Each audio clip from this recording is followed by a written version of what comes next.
ମଗଡ଼ାରେ ସ୍ୱାଧୀନତା ଦିବସ ପାଳିତ। ଆଜି ସମ୍ପୂର୍ଣ୍ଣ ଦେଶ 78ତମ ସ୍ୱାଧୀନତା ଦିବସ ପାଳୁଥିବା ବେଳେ ମଗଡ଼ା ପ୍ରେସ୍ କ୍ଲବ ମଧ୍ୟ ପାଳିଛି। ପ୍ରେସ୍ କ୍ଲବର ନିର୍ମାଣାଧୀନ କାର୍ଯ୍ୟାଳୟ ସମ୍ମୁଖରେ ଜାତୀୟ ପତାକା ଉତ୍ତୋଳନ ହୋଇଯାଇଛି। ବିଶିଷ୍ଟ ସମାଜସେବୀ ବିଜୟ କୁମାର ନାୟକ ପତାକା ଉତ୍ତୋଳନ କରି ଆଜି ଦିବସର ମହତ୍ତ୍ୱ ଓ ତାତ୍ପର୍ଯ୍ୟ ସମ୍ପର୍କରେ ବକ୍ତବ୍ୟ ରଖିଥିଲେ।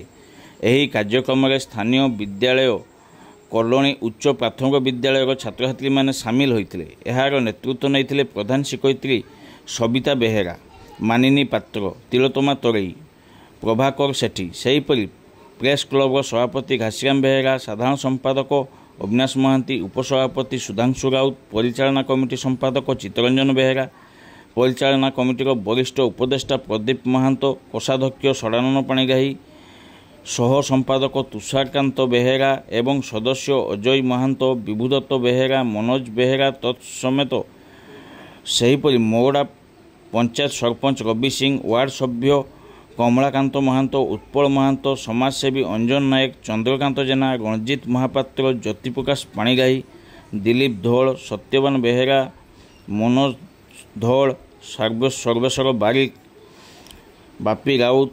ଏହା ବ୍ୟତୀତ ମଗଡ଼ା ତହସିଲଦାର ଉତ୍ତମ କୁମାର ଜେନା, ରାସୟିକପୁର ରେଞ୍ଜର ଘନଶ୍ୟାମ ସିଂ, ମଗଡ଼ା ଅବକାରୀ ଅଧିକାରୀ ବ୍ରଜମୋହନ ମଲ୍ଲିକ ଉତ୍ସାହିତ କରିଥିଲେ। ଅନୁରୂପ ଭାବେ ମଗଡ଼ା ବ୍ଲକ ପରିସରରେ ମଗଡ଼ା ବିଡ଼ିଓ ଅଣାକର ନାୟକ ପତାକା ଉତ୍ତୋଳନ କରିବା ସହିତ ହର ଘର ତିରଙ୍ଗା ପ୍ରତିଯୋଗିତାରେ ଫୁଲବାଡ଼ିଆ ଉଚ୍ଚ ପ୍ରାଥମିକ ବିଦ୍ୟାଳୟର ମାନିକା ସରେନ ଚିତ୍ରାଙ୍କନରେ ପ୍ରଥମ ହୋଇ ପୁରସ୍କୃତ ହୋଇଛନ୍ତି।